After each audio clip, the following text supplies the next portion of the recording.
to glory. Two teams remain on that quest. Two teams with pretty compelling storylines. Miami and Indiana advance to the national championship. We're going to get into all the action that took place in the semis, and we'll talk about the national championship in just a bit. But first, I got to introduce the co host. Fellas, Steph, how you guys doing? Terrible. Yeah, it was a tough night for you guys, huh?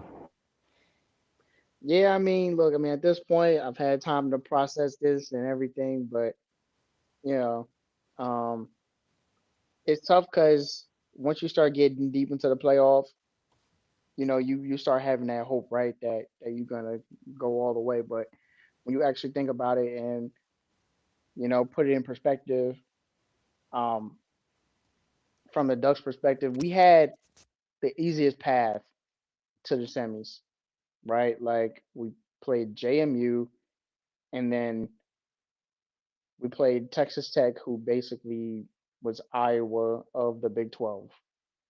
And when you play two games like that and you're able to get all the way to semis, of course the fans they start getting that hope like, oh, is this the year? Is this the year? And you look at the first game against Indiana, it wasn't really a blowout or anything. It was just a few key plays, and the quarterback didn't really play well. So you feel like, okay, well, it's the second matchup. We've seen their looks. We know what they do. We should be better this time, right? I mean, in a way, like Ohio State last year, we beat them, and then when we played them in the playoffs, it was a different game in the rematch, right? So you figure, okay, well, maybe it'll be like that, or it could be like the rematch against Washington in 2023, and it was a little bit more like that. I mean, that game ended up coming down to one score at the end, but this one, it was just a bloodbath. At least in score. I mean, if you look at it, we'll get into the actual game flow, but I think it wasn't a 30. We aren't 30 points worse than Indiana is the point that I'm making. So um, I still think this season was a success. I'm proud of this team and everything they've accomplished this year, and and when we'll get into more of everything surrounding the game, but I as a fan, I'm not thinking the sky's falling or anything like that. Like we just need to keep doing what we're doing, keep trying to get a better roster. Just learn as coaches and move forward. I agree. Haas, welcome to the show, brother. How you feeling over there? Oh man, just like to welcome Steph, like we did off air to Cancun Island, man. It's a pleasure to have you. There's plenty of excursions. Make yourself at home. Although I'm pretty sure you're used to being here at this time. Oof. We're gonna Yeah, have some uncomfortable conversations about Dan Landing later. we might. I mean, just before I was telling y'all that Sean been in Cancun for a while. He's got to pay rent at this point, so he can't just get a hotel anymore. He's got to figure out a more permanent solution for his living habits. So, you Yeah. know, Look, Florida is basically Cancun. Same kind of weather, resorts. We're already halfway there. So that is let's true. get into it. Let's get into the show.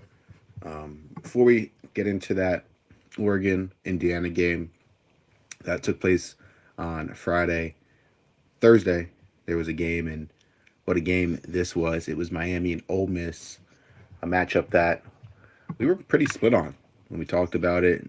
None of us were really confident, um, but I don't know if I wrote the picks down. Um, I don't I know. went 2 for 2 first for the record. Before we even get started, I went 2 for 2. I think you and Haas went Miami, and I think I went Ole Miss to cover. Did Ole Miss cover? What was the spread? 3.5. I'm not even sure I went with Miami. I know I flip flop with You went with I me. think almost both every of pick. y'all, well, one of y'all picked Ole Miss. I know that I for picked Ole sure. Miss I for know I sure. wanted Ole Miss to win, but I'm not sure I took them to win. So I would never go for Miami, so I know for a fact I picked Ole Miss. But but yeah, Miami they advance in a crazy game from start to finish. Um, Carson Beck. I guess we start there. Start with the quarterbacks. Trinidad Chambliss, he played a great game as well, but I think Carson Beck, I won't say he outplayed him, but he went band for band in that game. Um, that was shocking, especially the final drive, the way he just drove them down the field. I mean, it's not too shocking as obviously Carson Beck is one of the most, he is right now the most experienced quarterback left in the playoffs. Um, and he's played just in big games before. This is not new to him playing in a big game. Obviously, playing at Georgia for all those years. So I think we definitely saw that shine through in certain moments. But I guess Ole Miss's defense really just kind of failed them because they got that score. You think right there, you go up 20, what was it, 27-24, the game should be close to over. But I don't know. What do you think, Haas, as somebody who has watched Carson Beck very closely over the years? Were you shocked by this?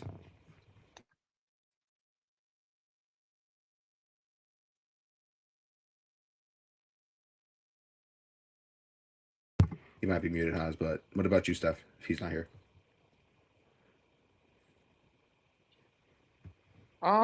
Man, I think this game should have been not as close as it was. I think Miami had an opportunity to put it away and really win this by multiple scores. I mean, because didn't they miss a field goal and wasn't there some turnovers that kind of kept the game or kept Yeah, Ole Miss Carson. in the game?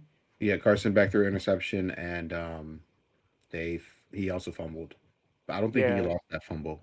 So, yeah. but So they I mean, definitely didn't win. Miami, like I think Miami was clearly the better team, top to bottom.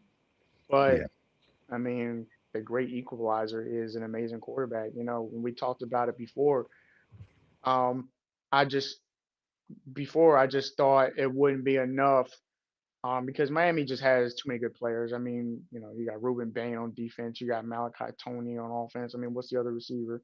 Like they've got good players at every position, man. Like you know, Mario Cristobal has done a great job at building the roster and really getting better and better each year. And they've really just had so much momentum in these playoffs, man. I mean, I know they lost two dumb games um in the regular season, and you know, you can compare it to Ohio State last year, who went 10-2 and won the Natty. But I mean, Ohio State lost to Oregon and then Michigan. It's like you can't really compare that to losing to Louisville and SMU when you're Miami. I mean, you recruit at a higher level, you have more NIL money. Like, there's no reason to be losing those games, right?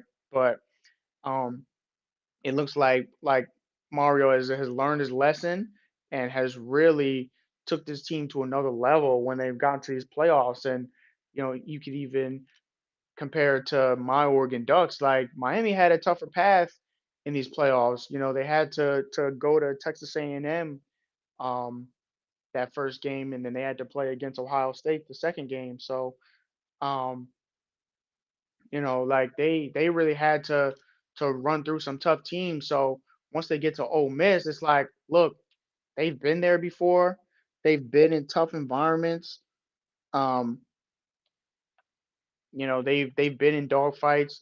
They've been in games where every single thing hasn't gone their way. I mean, and they've lost, you know, so they can use all these experiences to kind of just stay locked in, stay on their path, and really just figure out how to make a play. And I think that's really what helped them um, at this in this game during the season because they played different kinds of teams, different kinds of with different kinds of players. I mean, you know, they've never. I don't think they played a quarterback as good as Trinidad Chambliss, but they played against mobile quarterbacks. They played against quarterbacks that can throw. Um, you know, throughout the season. So I think they're just really well prepared, and they have a coach that's really experienced as well. You know, um, he's been in a lot of big games, whether as a position coach or head coach in the past. I mean, I think Miami was just ready for the moment, man.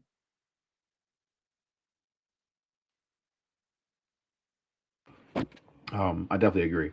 I think their defense obviously has been a key like cog to their success in this run. but their secondary I thought really stepped up well in this game.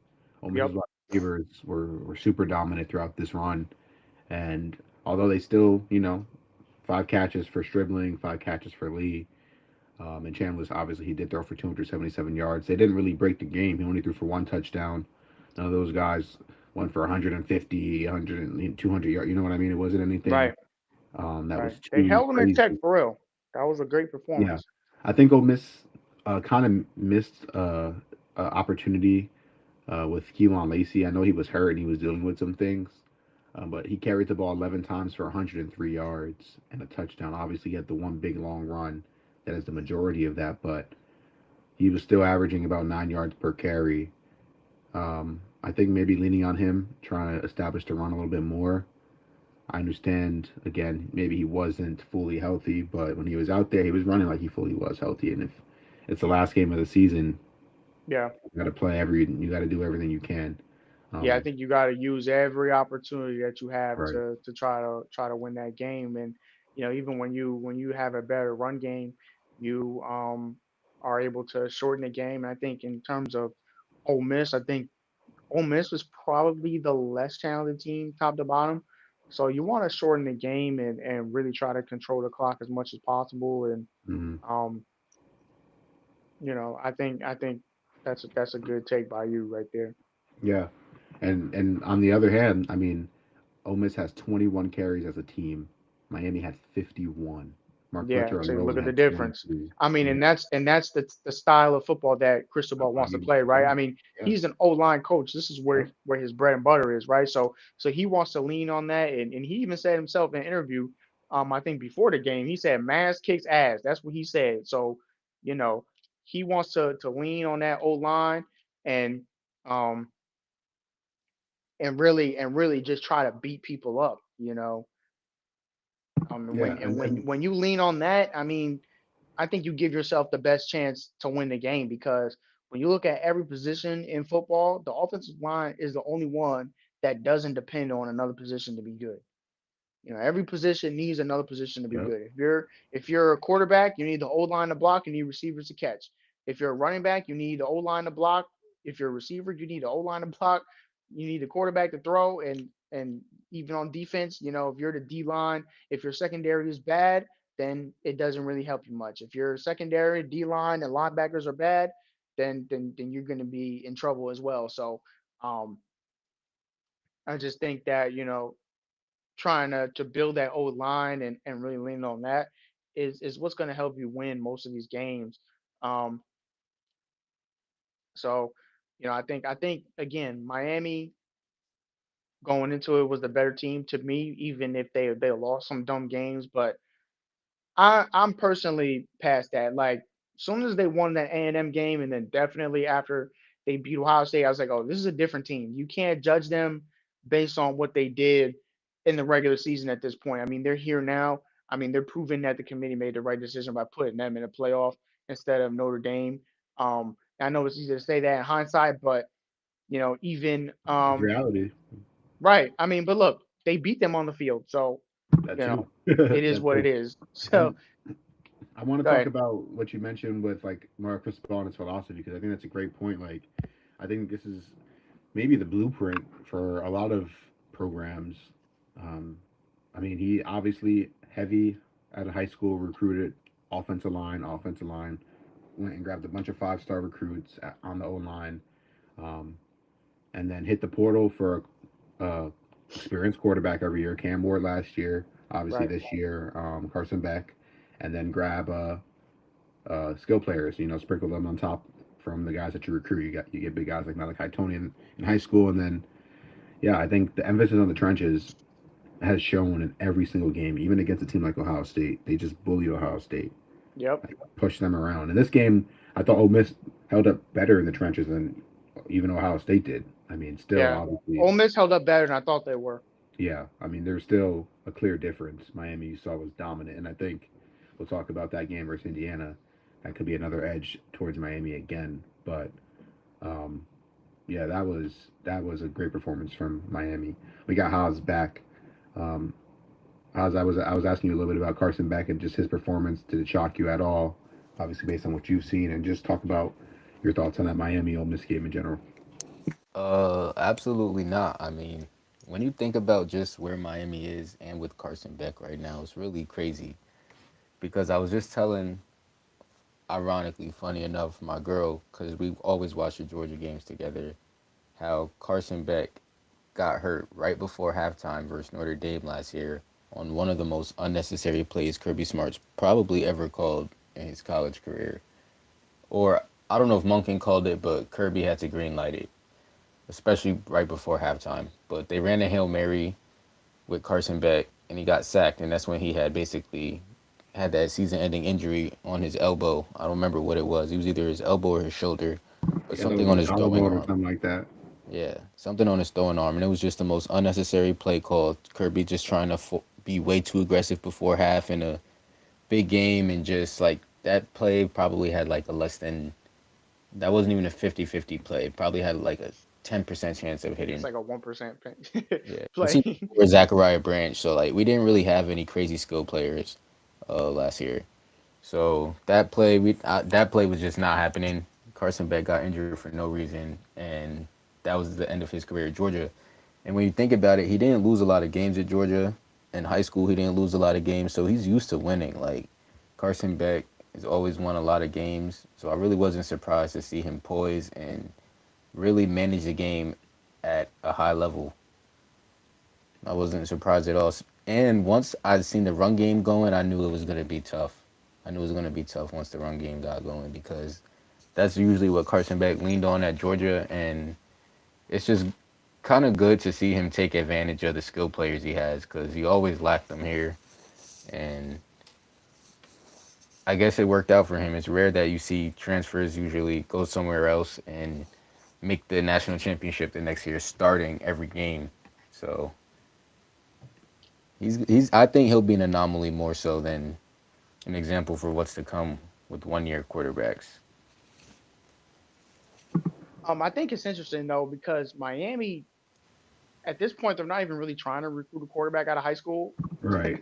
Ever. um, so you know, last year they went with Cam Ward, and this year Carson Beck. I mean, they haven't made a move yet. I mean, I'm sure we'll talk about the portal eventually. Yeah, I'm surprised they haven't got Um, their quarterback yet, but I guess they're yeah, focused yeah. really At on this point, run. they haven't gotten a quarterback out the portal yet. So next year is up in the air. But for right now, I mean, their strategy has been working. They're really just trying to get a guy with the most experience as possible, and trying to lean on that. And I think you're seeing around the country that has been working for a lot of teams. Because it's almost becoming the basketball thing where they say get old and stay old, right? Yeah. You want the guys that are up there in age because they come with the experience. They come with more knowledge of the game, and just they aren't phased by certain things that may happen. Um, that to another player it might be a big deal, but for someone that's older, it's not really a big deal. And um, I think we're seeing this play out on the big stage. For sure. I think a lot of teams around the country are going to take this Miami blueprint and definitely try to duplicate it. Maybe they're not the team that has created it, but it's definitely working. And think about it, Cristobal just was hired in the same cycle as guys like Billy Napier, Brian Kelly, Hugh Freeze, all those guys that are fired. Um, Cristobal was Yeah. hired in that same class, so um, snatch your chain. You know, But in the never mind. Um, all right, I think we can move on, and unless you guys have any final thoughts on um, either of those either of those two teams, more on Ole Miss. I guess Ole Miss, as their season comes to a close, they move into the next chapter. I think their offense obviously is maintaining a lot of the talent based off this run that they went on, but I wonder if they're going to be as dynamic with their offensive staff pretty much all leaving LSU officially. Um, so I'll be interested to see if Ole Miss can maybe duplicate what they did this year. I don't know if they'll go as deep, but see if they'll be still in the playoff picture next year. I'm not Yeah, sure. I mean they've made a lot of moves in the portal. I mean, I don't know. They have a Um, great NIL team or whatever, supposedly. yeah, no, they've gotten, we'll talk about their portal moves eventually, but I think they're still going to be a really good team. Whether they go on a deep playoff run, I don't know, but I think they're still going to be near the top of the SEC going forward. Honestly. Here to stay. We'll see. One thing I wanted to add before we go to the next topic is once I seen Keywan Lacey go down, I said, "Oh yeah, these guys are cooked." Because as you can see, Yeah. he's one of the most explosive players on their team, and I think I had mentioned last time we recorded that their offense really runs through him and Chambliss. So for him to go down, essentially their best player on offense was a huge blow, especially as they kind of lean on him to wear teams down throughout the game. And when he went down, it was just you've seen a lot on Chambliss's shoulders, even with Wallace and Stribling still having decent games, but he just couldn't be consistent enough with no run game. Yeah. And still close games. Still fought well. So it makes you wonder, like, if he is fully healthy throughout the whole game, what could have been. But that's the game. That's the thing about football. Football is a game of attrition. You got to have depth. It's war. Got to be a next man up. And Ole Miss wasn't prepared. Unfortunately, the next guy wasn't a difference maker, or at least not being a difference maker, but he didn't. There was no drop off, or there was a drop off. But yeah, let's move on. Let's not harp too much on that. Let's talk about this Big Ten matchup in the Peach Bowl between the Ducks and the Hoosiers. Indiana obviously beats Oregon 56-22. Steph kind of prefaced this at the beginning of the show. Game was pretty much we were scratching our heads from almost the first play with the pick six. Obviously, um, Oregon fought back in the first quarter, but then Indiana obviously ran off that three touchdown run, 21 unanswered points in the second quarter, and by halftime it was looking a little bit rough for the Ducks, a lot of bit rough for the Ducks. Um, Steph, talk to us. That was a time where you could really talk and dive deep into what you thought were the issues, what you thought Indiana did really well, because I think a lot of this was just Indiana being great, um, not so much Oregon being bad. Yeah, well, we talked a little bit about the age thing before. Then this was a young team going against a very old team. I mean, I know y'all have seen the posts going around on social media about Indiana's average age being like 22 years old or no, even 23 years old, and they were like their age is older than the Green Bay Packers, which is just insane to think about. And when you have a team with true freshmen playing in a lot of important spots, I mean, this is kind of what happens. I mean, we got two running backs that are true freshmen getting significant carries, true freshmen starting at corner, um, true freshmen starting at wide receiver. Like we're just young all around, right? And Indiana is a team that is old, just very old, and they don't make mistakes. Their players are always in the right spot, and that's just the type of game that they're going to play. So to beat them, you have to be on your A game. You can't make dumb mistakes. You can't throw a pick six on the first play of the game and expect to beat a team like that.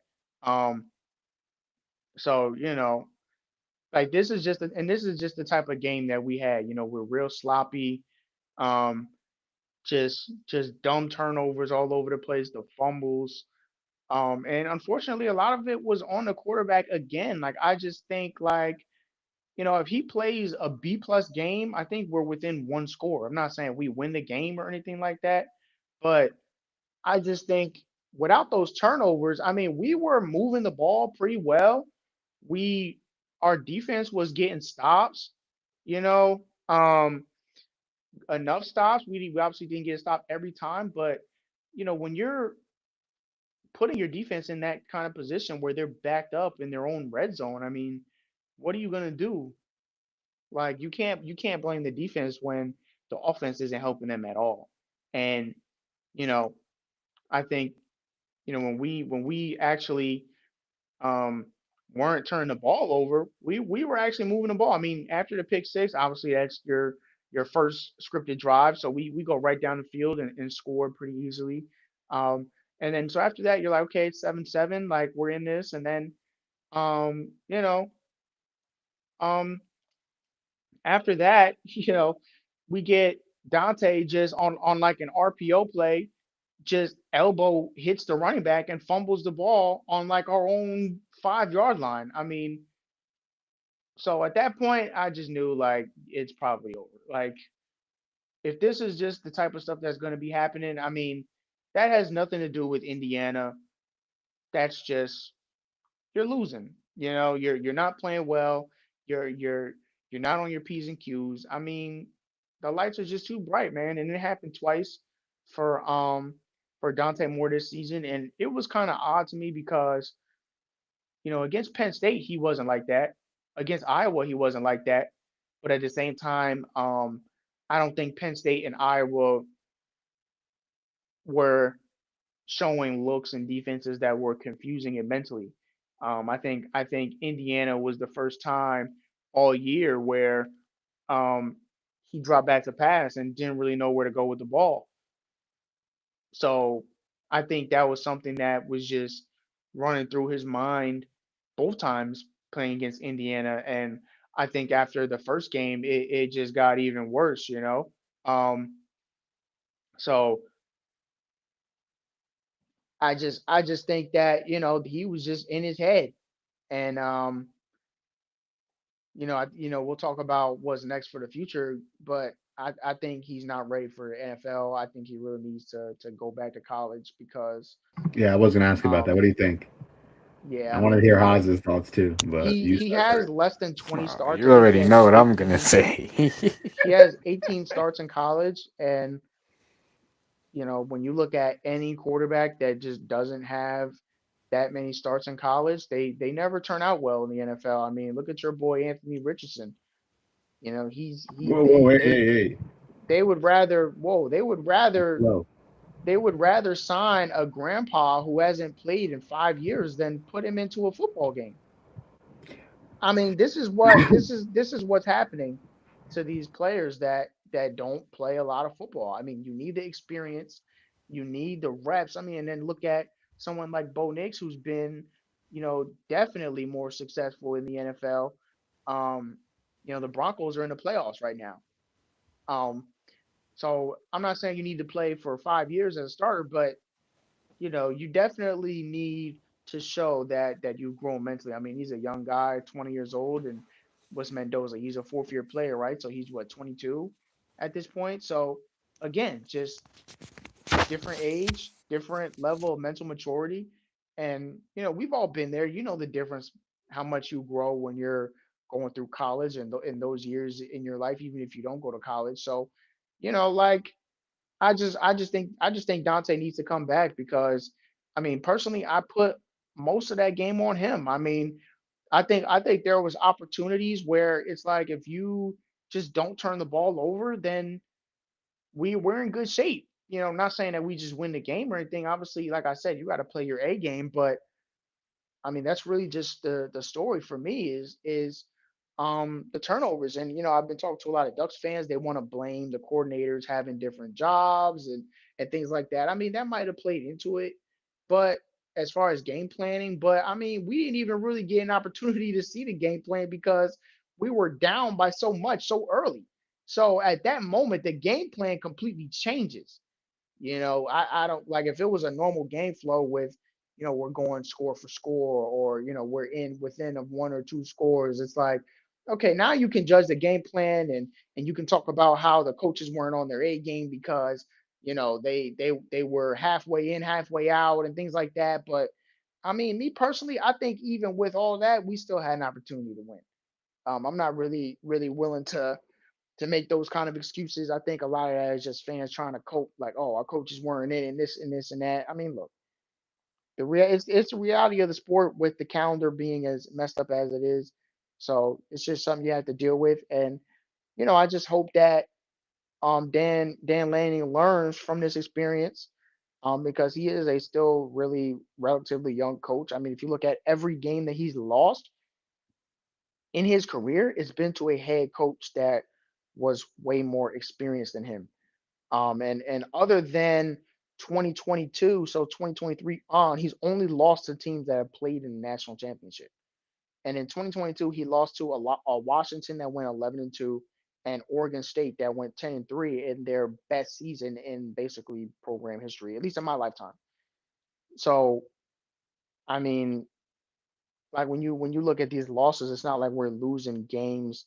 Like the Oregon State one was definitely the worst one, and it was an outlier season for that program. So, um, like I'm not really willing to say the sky's falling or anything like that. Like we just got to learn from it, keep getting better, and move forward from this. And we're gonna be significantly older next year. I mean, we got a lot of players coming back, and we made some good moves in the portal. So, I think especially if we get Dante back, then we're gonna have a good season next year. All right. Let's talk about obviously Dan Lanning. I don't not having any like obviously serious conversations. He's not a trash coach. Obviously, I'm not like talking anything about this, but this is obviously now two years in a row where there have been blowouts. Now, obviously, they're two separate games, and there have been external factors that have caused whatever you want to say, right? But do you feel less confident in him as a coach at all? Do you still are you 100% behind him? Do you have any critique of him? Like, how do you feel about Dan Lanning now? Going into Um, the season? I'm behind him, man. I think look, you gotta learn when you're going through this, right? Like he's a first time head coach. It's only been 4 years. Like I said, he's only lost to head coaches that are way more experienced than him. I mean, you look at someone like Signetti, he's been a head coach for over a decade. Not at the Power Five level, but going back to IUP, Elon, JMU, he's been a head coach for a long time. Um, and he's like 20 years older than Coach Lanning. He's like, what is he, 64? Coach Lanning's like 39. I don't even think he's 40 yet. So, just somebody that's way more experienced.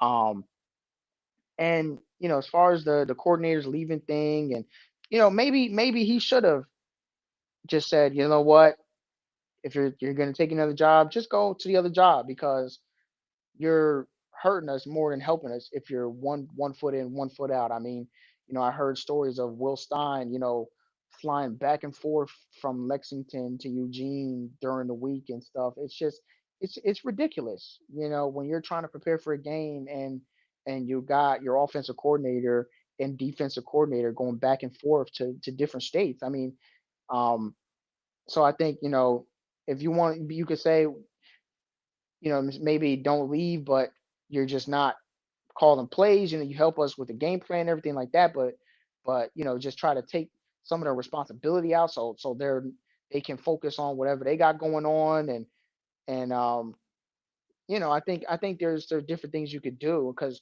if I remember correctly, when Dan Lanning took the Oregon job, he did not call plays in the national championship for Georgia. I think he was still with the team through the end of the season, but I don't think that he had the same responsibility.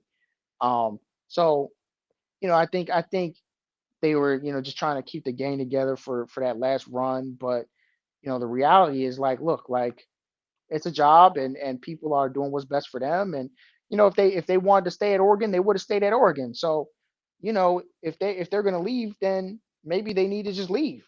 Nothing against Will Stein and Toss Lupoy, but it's just the reality of the situation. Like I'd rather have coaches that are getting enough sleep and are 100% in than having guys that are flying across the country every other day and not sleeping at all and just looking like they was in a boxing match on game day. You know what I'm saying? Like I just think that there's a lot to learn from this situation. And if you look at what has happened every year under Coach Landon, we've went farther in the season every year. 2022, 9-3 regular season, won the Holiday Bowl to finish 10-3. 2023, we went 11-1 regular season, lost the Pac-12 championship, won the Fiesta Bowl. 2024 went 13-0 regular season, won the Big Ten championship, lost the quarterfinal. 2025, 11-1 regular season, didn't go to the Big Ten championship, but then made it to the semifinal in the playoff. So at the end of the day, we're getting better and better. And Nick Saban was like 50 something years old when he won his first national championship. So I'm not saying, oh, we should be waiting a decade because you know you compare that situation. One, Nick Saban is the greatest coach of all time, and two, he even when he was a head coach, he going at Michigan State and back and forth to the NFL and things like that. Like his college teams before that LSU team were not in a position to win at such a high level. Oregon has been in a position to win at a high level, so we should be in the mix in the playoffs and not even just the playoffs, but going on runs in the playoffs. But at the same time, it's like, look, our team is young, coach is young. We gotta learn. We gotta get better. We gotta keep moving forward, man. Like I think a lot of fans when you get into these fan bases, you can do a lot of doom and gloom. You look at message boards, people are kind of saying all kind of crazy stuff. It's like, look, we made it to the Final Four. We're one of the best four teams in the country. Not a lot of people can say that. Ohio State can't say that. Georgia can't say that. Michigan can't say that. Texas can't say that. Texas A&M. I mean, you can run down the list. Notre Dame. So y- He said we're curb we're not in a sturdy. He said curb def not sturdy. stop. I'm He's not even. I'm not emotional right even. now, man. He's I'm not coming even off trying an to talk down annual on Kirby loss. because I think Kirby the best coach in the game right now. But the fact is, he lost in the quarterfinal. It is what it Packed. is. He was packed for sure. I saw Yeah, it. but Kirby's just adjusting to this absolute mockery of a sport we have now. So next year he Now it's a should get mockery. right. He's Look, still eating now in that the his portal. team not winning, now it's a mockery. But before the sport was perfect when they went back to back.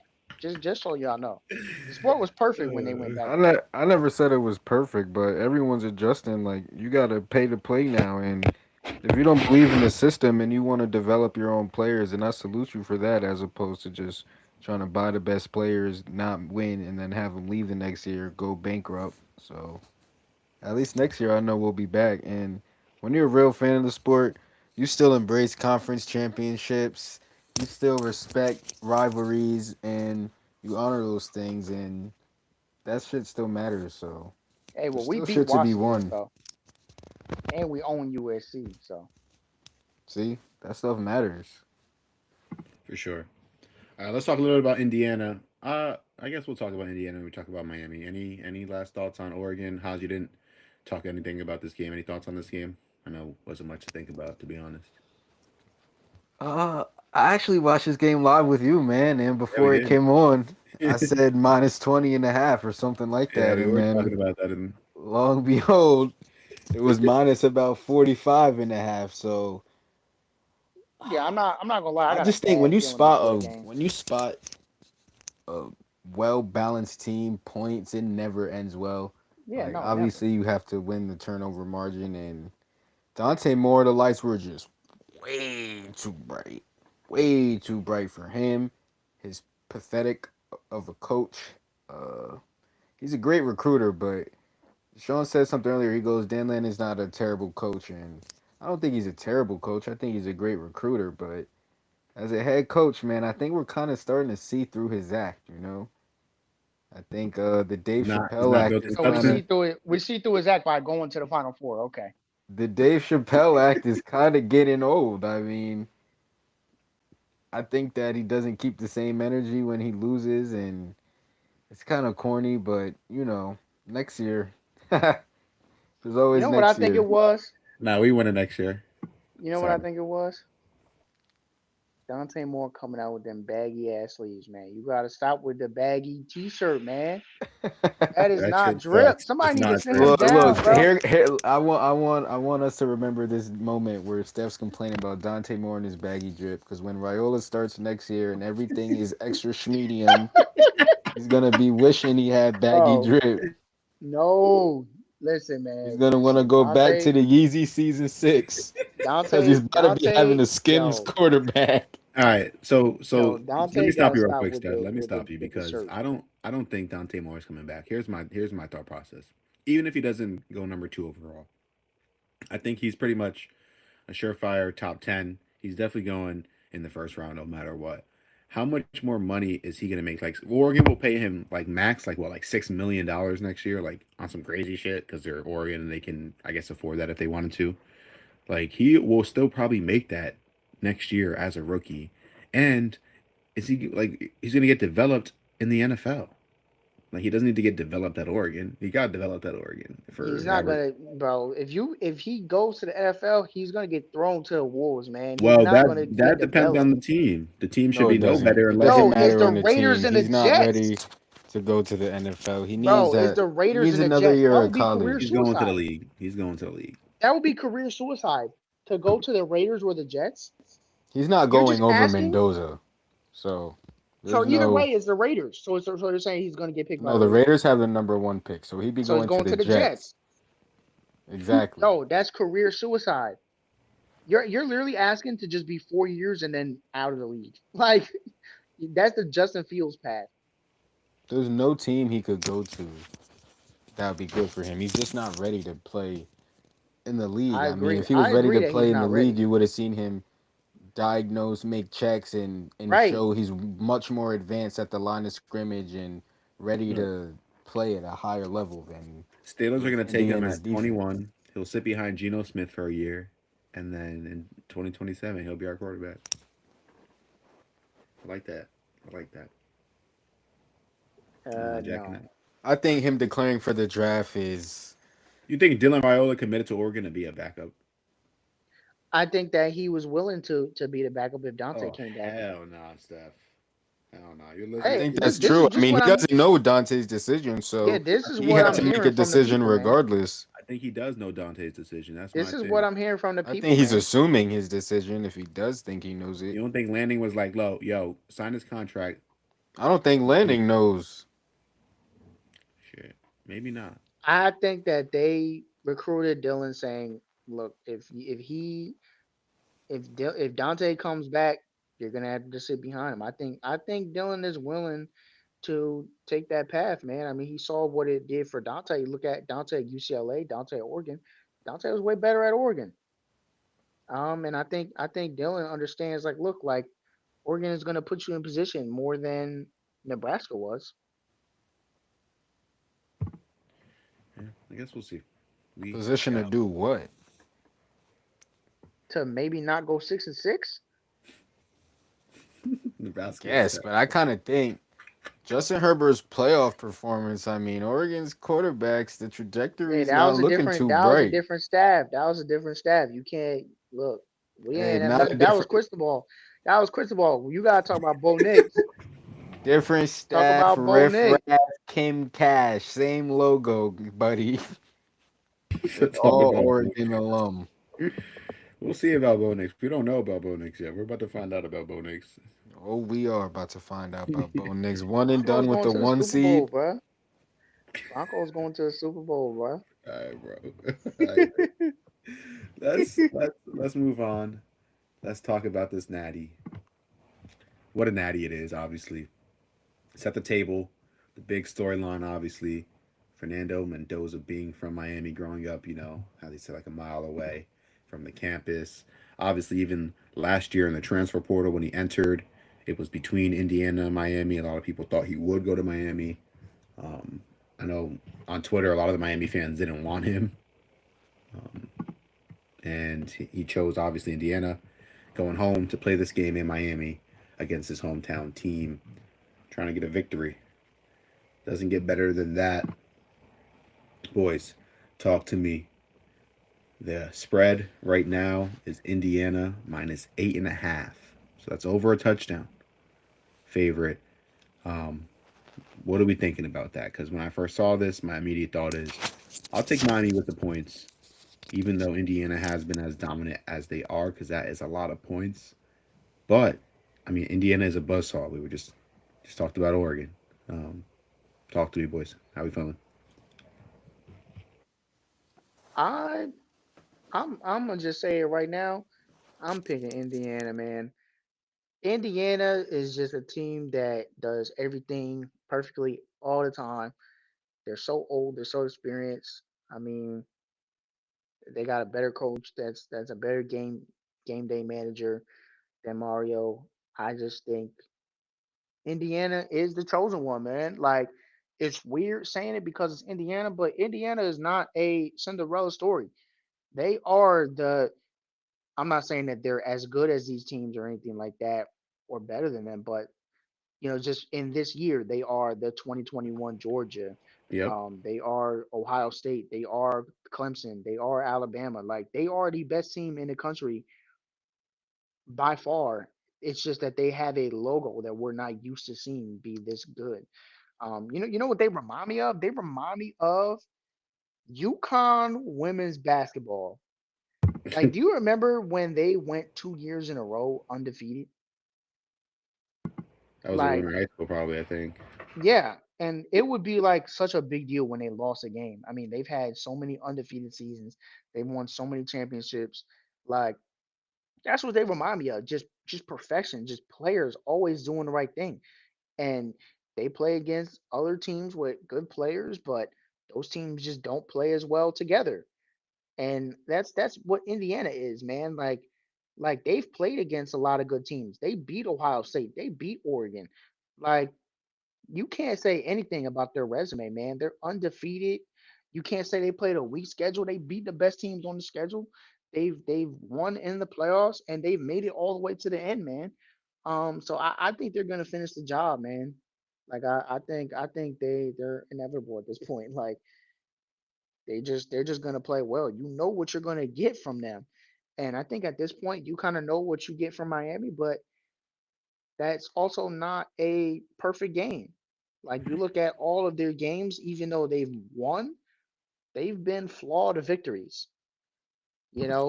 Indiana's flawless victory. You play Mortal Kombat, you beat somebody behind down without getting hit at all, and you see that flawless victory across the screen. That's Indiana, bro. No cap.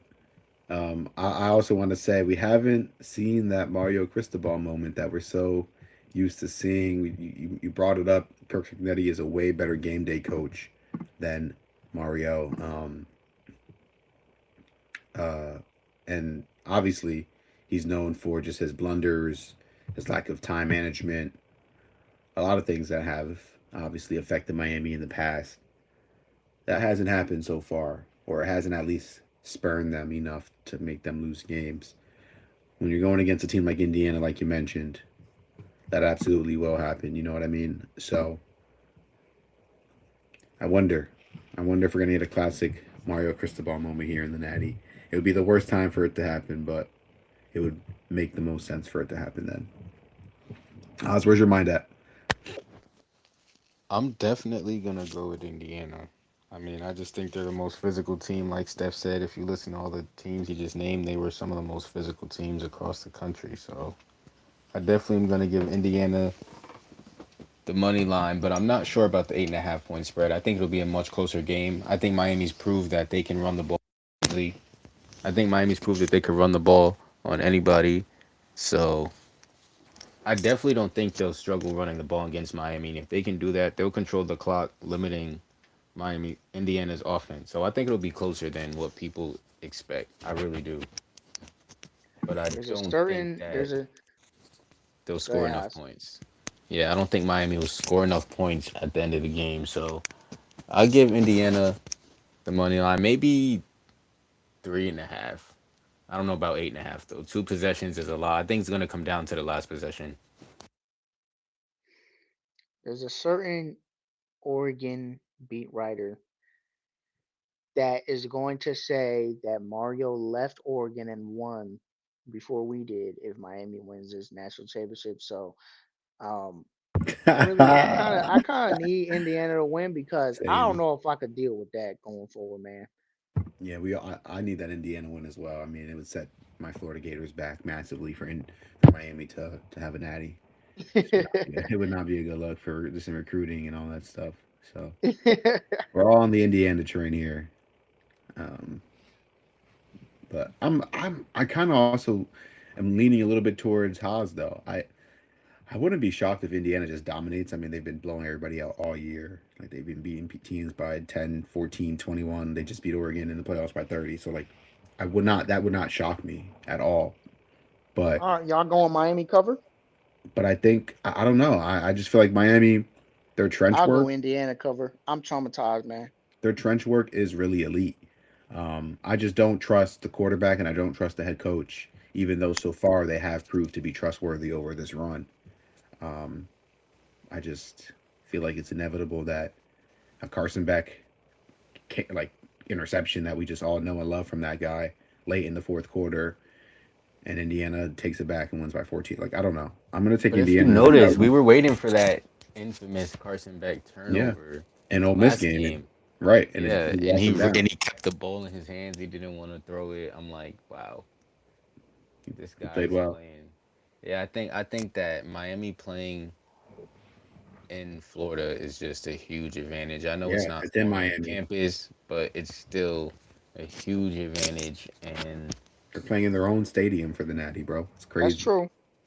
That's yeah, definitely an I just advantage. think in terms of condition and everything, they're just Yeah, gonna have the full advantage over home Indiana. game. Yeah, So if they're able travel. to now where Indiana doesn't want to, oh man, what could be a crazy ending is if Indiana has two turnovers that they've never had before in a game, True. and they're trailing and only getting limited possessions, can't stop the run. I mean, if Miami goes up 14 and they're able to run the ball, Yeah. I don't think They get Miami's fluky. going up 14 though, man. I mean, again, Indiana hasn't been prone to make but those that's why I said turnovers, though. I mean, you mistakes. never know. All it takes is a tip Ruben pass from Bain strip sack, Mendoza, and then the Messador strip sack. lineman Yeah, can catch it. All it takes is a throw to be timing to be off by 1 second. Ruben Bain could collapse the pocket. Timing could be off 1 second. Mendoza throws it behind his receiver. Tip pass. I mean, so many things could happen when you're under pressure. And I think Miami's trenches. I seen a stat that showed they do tower over Indiana's linemen. So I think Carson definitely. Beck is going to have some time to get placed in Malachi Tony. And I didn't think that Miami would be able to run with Ole Miss all game. Granted, Lacey got hurt, but their skill players still don't need to have great games for them to win. I mean, their offense literally runs through Fletcher.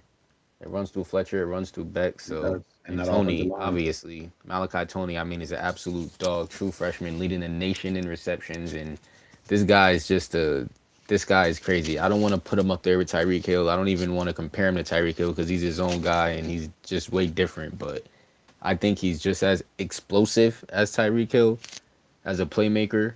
Not physically, I think he's just as explosive as a playmaker. And for him to be a true freshman is an example on why we need to get rid of the having to play 3 years to go to the NFL. Because I think this is a guy in 2 years who could play in the league.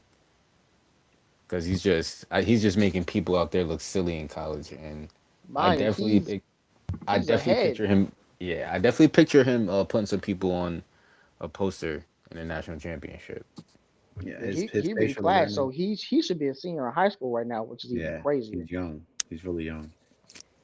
But yeah, his spatial awareness, his body control, his speed, his agility, all that good stuff. He is literally a complete package. Obviously small, but that obviously does not matter when it comes to him. He plays really big. He plays bigger than his size. So he's a phenomenal player. He's definitely an X factor and can break the game. I think this is a pretty compelling matchup, to be honest. I think Miami is playing some of the best ball, and Indiana is the best team. So we're going to see what happens here. Um, so how's you're gonna just take Miami to cover the spread, right? Because we're going spread only, but you're gonna take Indiana if you were betting money line, and then me and Steph are gonna take Indiana to cover the spread. You know what they say? If it's too good to be true, then it probably is. And Yeah, you know, a true. lot of these national championships are hosted at professional stadiums. They're never hosted at a collegiate stadium. They never will be. Well, it So, is a professional stadium still. Still, yeah, correct, yeah, but it's just rare that universities are still playing at there's not I can't think of another aside from maybe the Steelers stadium and like them in Pitt making the Natty, but I can't think of another stadium that's combined with a college team that would ever host a national championship besides a major city like Miami. I mean, there's none in. Well, USC might I was gonna because say maybe the Rose Bowl. That's like, well, but mm, US. I don't know. I don't know. USC might have to play in SoFi in the for the Olympic because the Olympics is going to be Oh there. yeah, I heard about that. So they might have to play in SoFi. So that might be the only time where it's like a weird situation like that. And UCLA is moving to SoFi too in a few years. So All right. Any last thoughts on the Natty before we move on to Clown of the Week and wrap it up? yeah, I think we hit everything, man.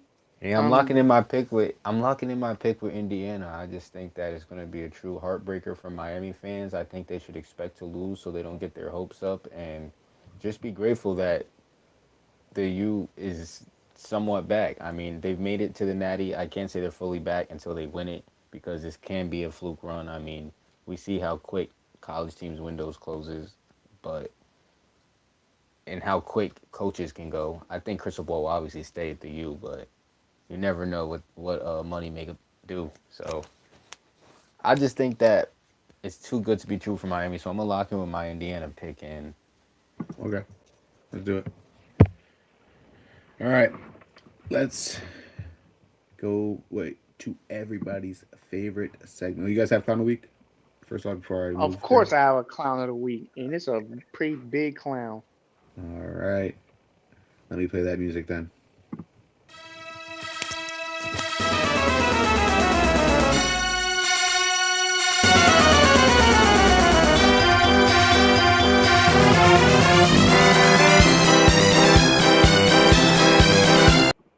It is everybody's favorite segment. It's time for Clown of the Week. Steph, take us away. Man, so my clown of the week this week is Washington football and their entire program. I'm sure if you know about college football, then you've heard about this Damon Williams situation. So I'll give you the short version. Um, so it was at first he announced that he re-signed an NIL deal with Washington and that he was going to be returning. And then a few days later, he announced that he was hitting the transfer portal. Mind you, this was during a memorial service for another Washington athlete that passed. So at the same time a memorial service was going on, Damon Williams announces that he's going to hit the transfer portal. So that's just nasty right there. And it's also nasty because he announced before that he was going to stay. Then it comes out that in the contract, um, they would have to whatever team that takes him would have to pay a bunch of money back and give Washington a bunch of their and revenue share and things like that. And um, so then it became apparent that okay, well, nobody's gonna agree to that because you're not that freaking good. Like maybe if it was Cam Newton or something like that, they would take him. But um, you ain't anywhere near that type of player. So, um, then it became it just there was no other option but to just go back to Washington and Washington doesn't really have an option but to take him back because they don't have another quarterback. I don't think they were going to get one that was as good or better than him in the portal. So, um, it's just a clown behavior all around. I mean, Jed Fish's wife was putting out statements on social media trashing him and things like that when he said he was going to hit the portal. Washington fans were of course trashing him, and then guess what? He has to come back. Now you people have to walk back all these comments and about how he sucks and things like that. When before he was the greatest quarterback in the world. I mean, if you look at the stuff these Washington fans say about their team, I mean, you would think that their team went 13-0 and went to the national championship. I mean, these people are just so ridiculous, and the way they flip flop so much within the span of a few days. I mean, it's crazy. It's like y'all love a guy, then he says he's leaving, y'all hate him, he's the worst, and then he comes back, and now you people don't know what to do. Um, one of these is these big this relatively famous radio guy up there named Softy. I mean, first of all, what kind of grown man? I don't even know the dude's real name, but what kind of grown ass man goes by Softy? I mean, that sounds crazy to me, right? Like what kind of name is that? I mean, Softy, like what the hell? I mean, look, this is just clown Softy might be a behavior, psychopath. It might be some psychological. Yeah, he seemed like a man. clown killer type shit. No, no, no. Runs It's just around in an some, ice cream softy truck. it's, it's just some clown ass radio guy that says a lot of dumb stuff every day. So, these are just the type of people that live in Seattle. These are the type of people that support the Washington Huskies. I mean, grown men that go by Softy. These are the type of people that support the Washington Huskies. So why would you want to be anybody listening to this? Why would you want to be a part of that group? Just saying. Obviously these people are not very smart. They're not very good people. I mean, they really don't have anything going for them up there. I mean, that's why it rains a lot up there in Seattle, because it just goes with the people that live there. They get bad weather, and it just goes hand in hand. You know what I'm saying? So you never want to be part of the Husky gang and be cool with grown men that go by Softy. And this is just the stuff that goes on. So you have a quarterback that doesn't want to be there. You have a coach that doesn't want to be there. You got the wife of the coach saying stuff on social media when she don't want to be there. If I remember correctly, she moved to LA when your husband's still living up in Seattle because she don't want to be there. No one wants to be there in Seattle, man. And they wonder why the quarterback wanted to leave because his coach don't want to be there. Everyone knows it. Why do you think every time a job opened up, people say, "Oh, Jed Fish. Oh, he's going to Florida. Oh, he's going to UCLA," because he don't want to be there. If he wanted to be there, he would shut down every rumor. Whenever there was a job that opened, look at how Dan Lannon answers questions when people ask him. He just says, "No, I'm not leaving. I'm staying at Oregon." Point blank. There's no way to interpret this any kind of way. When you look at other coaches, when they answer these questions, they always leave it open to interpretation. So just be mindful. And Jed Fish is another one. I mean, he's an elite social climber. That dude's just a clown all around. He's never been more than 3 years at any job. This might be the first time. I think we're going on year three now. So let's see if he sticks around for year four because he's never been more than 3 years at any job in his entire coaching career. I mean, just think about that. Somebody that over like a You know, 20 that shit is so year crazy. That's a span super crazy has stat. never been at the same job for more than 3 years. And this is not just regular job. This is one thing if you living in one location and you switching jobs. But when you're a football coach, you're traveling, you're moving to different states and all things like that. It's ridiculous. I mean, the guy's an elite social climber, and this is just the type of guy he is. So if you're a fan of Washington, why would you even be supporting that man to the end? Because he don't support you to the end. That man, as soon as another job opens up, he's going to leave. Um,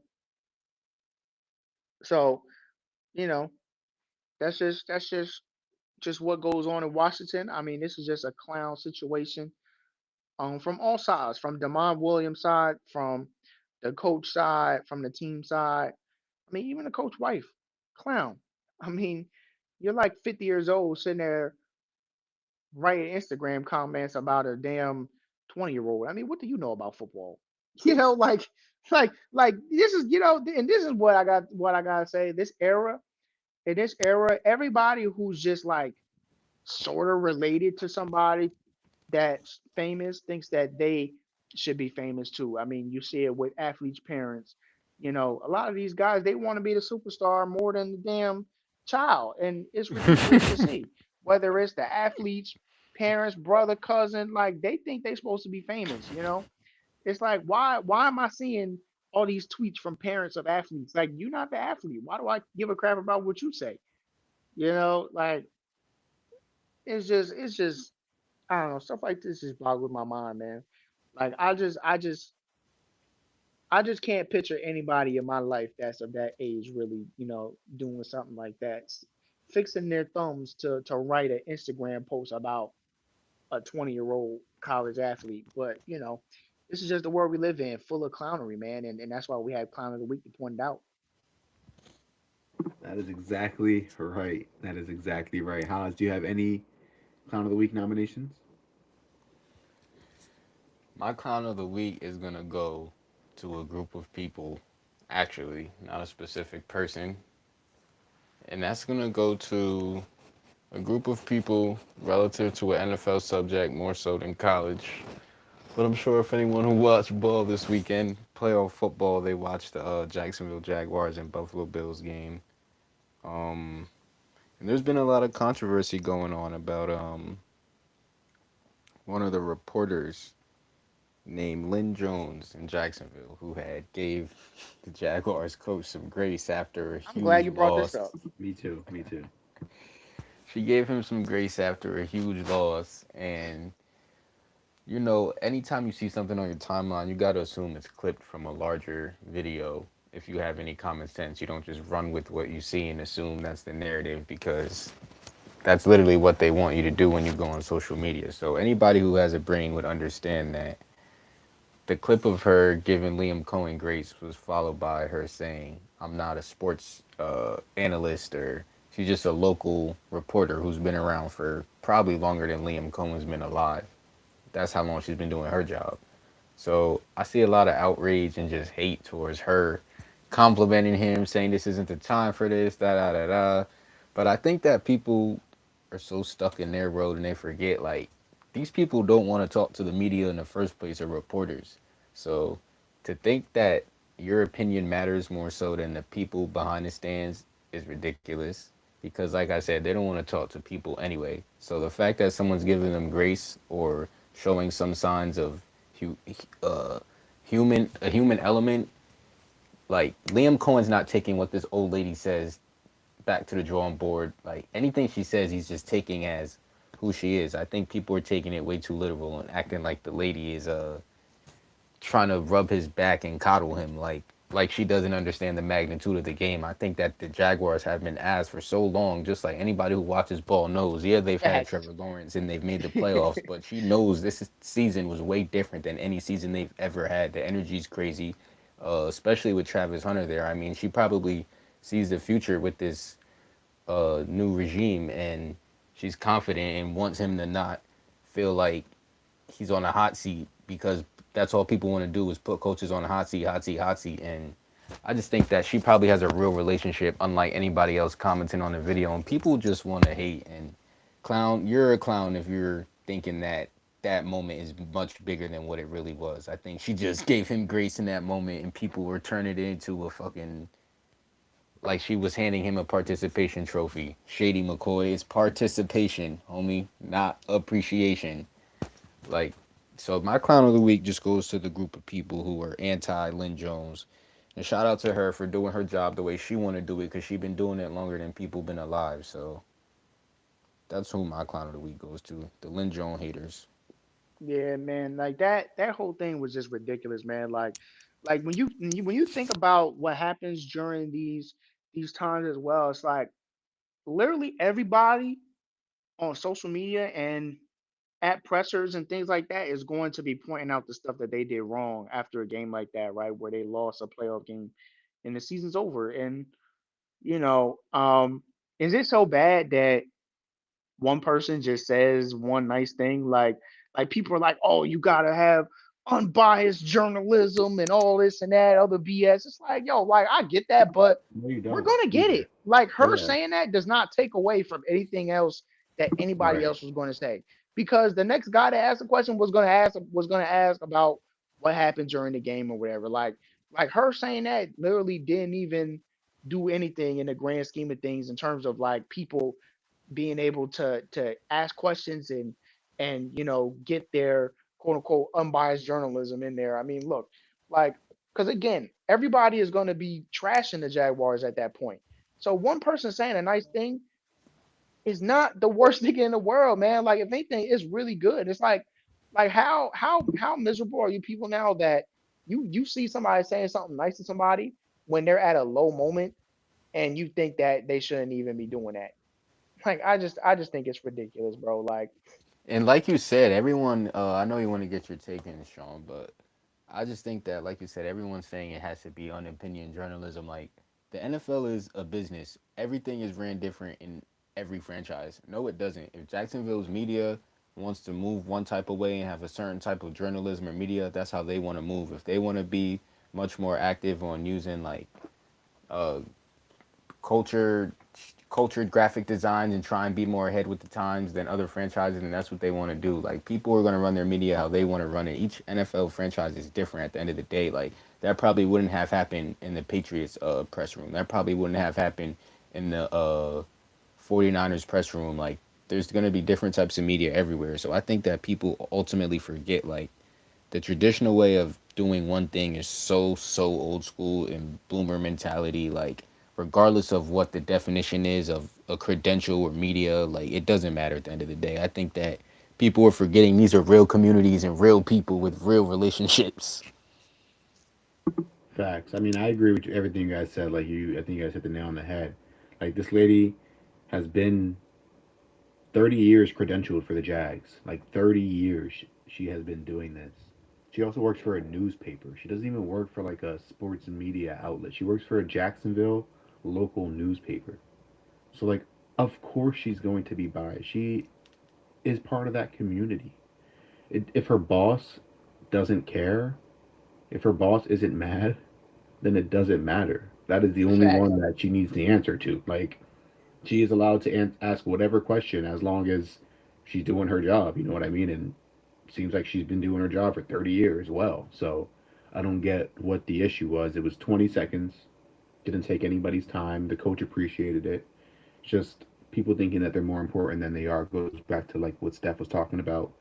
That whole uh, when you're around famous people, people start to think you're famous, and these reporters are around these players all day, every day, around these coaches, around these organizations, and it makes them feel like they're more important than they are. When half the time these coaches, these players don't even like the media, and neither do the fans. And this just kind of proved even more why journalism is dead. Traditional journalism is dead, and why everybody Hmm. listens to podcasts and YouTube videos and Instagram reels now because nobody cares what these journalists have to say anymore because they all ask the same gray questions and expect us to pay money behind a paywall to listen to their same dumbass opinions. So I thought it was a breath of fresh air. I thought it was a dope moment, and I'm glad that the majority of the public recognized that, and that it was only the small minority of obviously reporters that had an issue with it, but majority, including the coach himself, appreciated the moment. So I think that's super dope. It was a W at the end of the day. Fuck the haters. But all Agreed. right, I think we close it out here. It was a good Hold on, episode. hold on, hold on, hold on, hold on. Hold up. You got one more? I mean, it's not really clown, but No, go yo, ahead. LaShawn McCoy, every time something happened with Oregon, it seemed like this dude got a clip going around talking trash about us, man. Yo, every time, listen, man, they be, first of all, these people are still mad about the whole thing that happened with Colorado years ago. We moved past that, bro. We trying to win a championship. Colorado is trying to go bowling. So stop dick riding Deion Sanders because that's y'all boy and y'all love him so much, and start realizing the different levels of program that's going on. Like it's no, like I don't hate Deion Sanders. Like he played for the Cowboys. That's my NFL team. Like great player, but at the end of the day, you want to talk about we talking about college football. Colorado's program has been going through ups and downs so far, and he has to learn a lot as a coach as well. And y'all got to stop sitting here trying to trash this man because his team whooped they behind. They said they was playing for clicks because, quite frankly, they were. It's like you're doing more social media than actually winning on the football field. So how can you say they're not playing for clicks at that point? It's not like they was winning the Big 12 or even close to. So like y'all mad about that whole thing when it was said in the locker room, it wasn't even supposed to come out. So like y'all still mad about that, and you gonna sit up there and trash Coach Landon. Listen, man, LaShawn McCoy, the only thing you need to be talking about is what salad you about to eat because you haven't been eating very many of those. I mean, you fat as hell now. I mean, like that's what you need to be telling us about. You need to get back in the gym, and I don't know, cause this is something that I noticed. Running backs always get fat when they done playing football. Why is that? Running backs always get fat. It's Like not a bad take. They do always get fat after they stop playing. Like linemen get skinny, but running backs always get fat. What's up with that, man? Like y'all was supposed to be the small guys, and then y'all get done playing. It's like they just stop running altogether. Like yo, like you can stop running, but you don't gotta eat all the donuts. You know what I'm saying? Like you want to sit up I'm there, crying. I'm neck crying. wider than the freaking collar of your shirt that's on your shirt, and you want to sit up there talking about a man that's been winning all a bunch of football games. Like at the end of the day, we was in semis, and where's Dion? He in Cancun. He Where's was in LaShawn Cancun McCoy? in November. Like, you know Dion what I'm getting his saying? lineman snatch, man. Yeah, and Dion's guess where he gotta. about to go? Yikes. Yeah, yeah. Guess where he about to go? Exactly. So listen, man, it's levels, man. Like, every time it's LaShawn McCoy want to talk shit about other people, man. I mean, listen, we in the mix every year. Where did LaShawn McCoy play in college again? Pitt. Yeah, he wishes he could have played at a team like Oregon. That's his problem. That's all I gotta say about that fat ass. Yeah. Well, closing on that then, Osaj, you got anything else you want to? I don't think I have another clown of the week. I mean, All right. if I Any have other a, I topics think or thoughts about anything else y'all want to talk about, or y'all good to go? I think my final statement before I get out of here will just be, where the hell will TJ Finley end up next? I mean, this Committed. guy, He He committed committed. the incorrect word, bro. I mean, I know, but at this point, like, I don't even know how this is allowed. I think that, like, I'm just speechless at this point. I don't even know. I think this guy's filming a documentary at this point. I'm trying to look at it from a bigger picture and assume there's a motion picture behind this journey, because there's no way this story is not being documented. I mean, this guy is transferred to about 6 to 7 different schools. I mean, at that point, I know your family's just like, bro, I can't support you no more. You're not making that type of money, and I'm not traveling around the world to see you play. So, TJ Yo, like, Finley, I don't know what he has on the rise. I don't know if he's this is part of him becoming a streamer, and he's gonna be doing an iShow Speed tour. I don't know what's going on. I'm not sure, he but doing an ISO speed college campus tour. Yeah, college tour, campus tour. I don't know if this is streamer university. I don't know what's going on at this point, but the NCAA has to put a stop to this. I mean, I don't know. I think this is the last year for all the the DMV is running COVID, out of the COVID plastic kids. IDs for this guy. Yeah, yeah. They got to do something about this eligibility crisis because this was insane for sure. So we appreciate all the love and support throughout the season. Don't forget, if you're not already and you're listening to this, subscribe, like, comment. We're on Spotify. We're on Apple Podcasts. We're also on YouTube. Just search the Pigskin Live, and you'll find us on all three of those platforms. You'll find the audio. Um, yeah, make sure you follow us as well on Instagram at the Pigskin Live. We will catch you guys next time. Peace.